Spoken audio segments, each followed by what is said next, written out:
एक रात जब मैं सो रहा था, मैंने ख्वाब में देखा कि मैं खुदा के साथ बैठा हूँ और उनके साथ बातचीत कर रहा हूँ।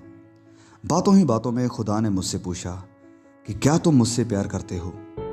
तो मैंने बड़े कॉन्फिडेंस के साथ जवाब दिया कि हाँ खुदा, आप तो मेरे प्रभु और मेरे मुक्तिदाता हैं। फिर खुदा ने पूछा कि अगर आप फिजिकली विकलांग या हैंडीकैप्ड होते तो आप फिर भी मुझसे प्यार करते। अब मैं थोड़ा हैरान और परेशान हुआ और अपने हाथों, पाँव और अपने पूरे शरीर को देखकर सोचने लगा कि अगर ये सब मेरे पास ना होता तो मैं क्या करता। मैं तो एक बेकार जिंदा लाश बन जाता। लेकिन मैंने अपने शरीर के अंगों को हमेशा ग्रांटेड में लिया था। ये सारी सोचों के बाद मैंने झिझकिचाते हुए जवाब दिया कि हाँ प्रभु, ये मुश्किल होता लेकिन मैं फिर भी आपसे प्यार करता। खुदा ने फिर मुझसे पूछा कि अगर तुम अंधे होते तो क्या आप तब भी मेरी सृष्टि से प्यार करते और मुझसे प्यार करते। मैंने कहा कि खुदा, ये कैसे हो सकता है। बिना देखे कोई कैसे किसी चीज़ को प्यार कर सकता है और उसकी तारीफ कर सकता है। लेकिन फिर मेरे मन में यह ख्याल आया कि इस संसार में तो कितने लोग हैं जो अंधे हैं, लेकिन वह फिर भी खुदा और उसकी सृष्टि से प्यार करते हैं और उसकी तारीफ करते हैं। फिर मैंने खुदा को जवाब दिया कि हाँ, इसके बारे में सोचना मुश्किल तो है, पर मैं फिर भी आपसे प्यार करता। अब खुदा ने फिर मुझसे पूछा, अगर तुम बहरे होते तो क्या आप फिर भी मेरे वचन को सुनते। तो मैंने हैरान होते हुए कहा कि खुदा, बहरा होते हुए मैं कैसे सुन सकता हूं। लेकिन फिर मैं समझ गया कि खुदा की आवाज़ को सुनने के लिए आपको बस कानों ही की ज़रूरत नहीं है, वरन एक सच्चे और साफ दिल की ज़रूरत है। तो मैंने खुदा को जवाब दिया और कहा कि हाँ खुदा, मैं आपकी आवाज़ को ज़रूर सुनता। फिर खुदा ने कहा कि अगर तुम गूंगे होते तो क्या तुम फिर भी मेरे नाम की महिमा गाते। मैं फिर थोड़ा हैरान हुआ और कहा कि खुदा, बिना आवाज़ के मैं कैसे आपकी महिमा और आपकी तारीफ गा सकता हूँ। लेकिन फिर मुझे एहसास हुआ कि खुदा चाहता है कि हम अपने दिल और जान से खुदा की इबादत करें, हम उसकी महिमा करें। हमारी आवाज़ और संगीत खुदा को मायने नहीं रखते हैं, वरन ये कि हम रूह और दिल की गहराइयों से खुदा की तारीफ करें। और खुदा की आराधना और महिमा सिर्फ साज बजा के या खुशी से गाने गा कर ही नहीं होती है, वरन हर वक्त जब हम संकट में भी होते हैं, जब हम सताव सहते हैं, जब हम खुदा के कलाम की खातिर कष्ट सहने पड़ते हैं, हम तब भी उसकी महिमा, उसकी इबादत करते हैं। फिर मैंने खुदा को जवाब देते हुए कहा कि हाँ प्रभु, भले ही मैं शारीरिक तौर पर ना गा पाऊँ, लेकिन मैं फिर भी आपकी आराधना, आपकी तारीफ गाऊंगा। खुदा ने फिर मुझसे पूछा, क्या तुम सच में मेरे साथ प्यार करते हो। तो मैंने बड़ी हिम्मत और दृढ़ता से जवाब दिया कि हाँ प्रभु, हाँ, मैं आपसे बहुत प्यार करता हूँ। आप ही मेरे एकमात्र सच्चे और जिंदा खुदा हैं। पर खुदा ने कहा, फिर तुम गुनाह क्यों करते हो। जो मैं कहता हूँ वह मानते क्यों नहीं। तो मैंने कहा कि क्या करूं प्रभु, मैं तो एक इंसान हूं और मैं परफेक्ट नहीं हूं। खुदा ने कहा, फिर क्यों, जब आपके जीवन में शांति और खुशी होती है तुम मुझसे दूर रहते हो, लेकिन जब मुसीबतें और कष्ट आकर आपको घेर लेते हैं तब आप मेरी तरफ भागते हो और गंभीर होकर दुआएं करते हो। तो मैं पूरी तरह खामोश हो गया और मेरी आंखों से आंसू बहना शुरू हो गए।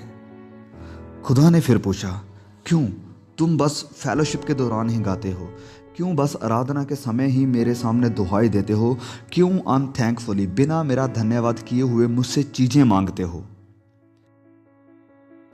यह सब सुनकर मेरी आंखों से आंसू रुक नहीं रहे थे। खुदा ने फिर कहा, अगर तुम मुझसे प्यार करने का दावा करते हो तो फिर क्यों मेरे नाम से आपको इतनी शर्मिंदगी होती है, इतनी लज्जा आती है। क्यों मेरे प्यार के बारे में लोगों से बताने से आप शर्मिंदा होते हो। जब मैं तुम्हें अवसर भी देता हूं फिर भी तुम मेरे बारे में बताने से झिझकिचाते क्यों हो। मैंने इन सवालों के जवाब देने की कोशिश की, लेकिन मेरे पास कोई जवाब ना था। मैं एकदम थम गया था। गॉड कंटिन्यूड, मैंने आपको जीवन देकर इतनी बड़ी आशीष दी है। मैंने तुम्हें इतने गुण दिए हैं, इतने टैलेंट्स दिए हैं कि आप मेरी तारीफ कर सको, मेरी सेवा कर सको। लेकिन आप तो इन्हें भी बस अपने मतलब के लिए घमंड करने के लिए और दूसरों को नीचा दिखाने के लिए इस्तेमाल करते हो। मैंने अपने पवित्र वचन तुम पर जाहिर किए, लेकिन आप उन्हें पढ़कर मुझे जानना नहीं चाहते हैं, मेरी बातों को सुनना नहीं चाहते हैं। मैंने तुम्हारे साथ बातें की, लेकिन तुम्हारे कान तो संसारिक शोर से भरे हुए थे। मैंने अपनी आशीषें तुम्हें दिखाई, लेकिन तुम्हारी आंखों के सामने तो संसारिक अंधेरा था। मैंने तुम्हारी प्रार्थनाएं सुनी और उनका उत्तर भी दिया। खुदा ने फिर मुझसे पूछा, क्या तुम सच में मुझसे प्यार करते हो?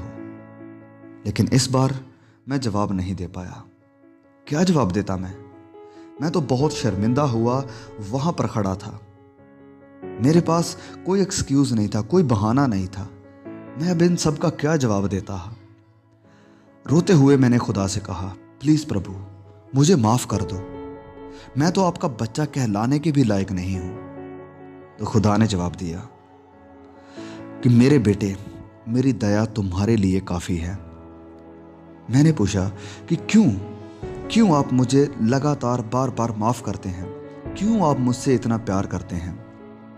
खुदा ने कहा, क्योंकि तुम मेरे हाथों की रचना हो, तुम मेरे बच्चे हो। मैंने अपना लहू देकर तुम्हें खरीदा है। मैं तुम्हें कभी नहीं छोड़ूंगा। जब तुम निराश होंगे, मैं तुम्हें तसल्ली दूंगा। जब आप गिरोगे, मैं तुम्हें उठाऊंगा। जब तुम थक जाओगे, मैं तुम्हें अपने हाथों पर उठाऊंगा।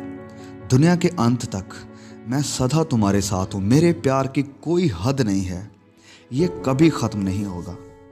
मैंने पूछा कि खुदा, आप मुझसे कितना प्यार करते हैं? तो खुदा ने अपनी दोनों बाहें फैलाई और मैंने उनकी कीलों से जख्मी हाथों को देखा और प्रभु यीशु के पैरों पर गिर गया। और उस वक्त पहली बार मैंने सच में दिल से दुआ करी कि ऐ मेरे खुदा, ऐ मेरे प्रभु, मेरे मसीहा, मुझे क्षमा करना और मुझे कभी मत छोड़ना, क्योंकि मैं जान गया हूँ कि मेरे जैसे निकम्मे, पाखंडी और गुनाहगार के लिए आपने सलीब पर अपनी जान दी है। हमने प्रेम इसी से जाना कि उसने हमारे लिए अपने प्राण दे दिए। 1 यूहन्ना अध्याय 3 वचन 16।